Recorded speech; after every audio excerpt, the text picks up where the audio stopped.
It was just, what word can you use? It was a lifetime experience moment. You know, it was one of those moments that you'll remember for the rest of your life.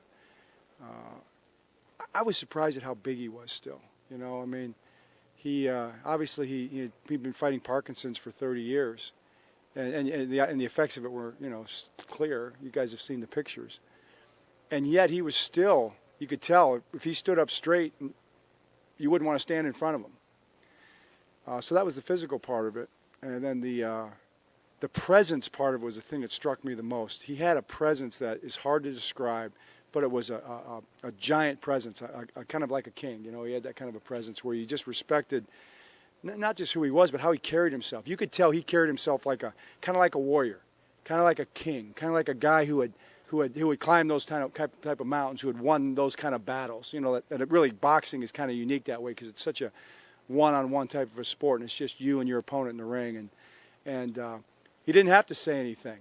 Everything he needed to say was being communicated by how he carried himself.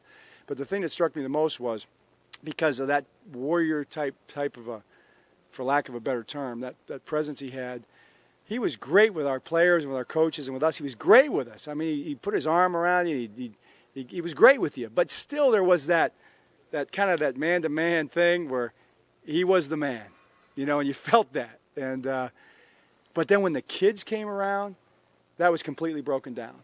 You know, Coach Verstig, Craig Verstig's son Ian, first one, he goes like this, come over here, you know. And Craig came over and Ian came over and he kind of patted the seat, and Ian sat down and he put his arm around him and he put Ian's head right on his cheek, you know. And then the players ran into the building and got their kids, and he did that with every single kid that was here that day. So it was just like, wow. And I think if you read the history about Muhammad Ali, that's how he was with kids all you know, his whole life. So that's what I remember.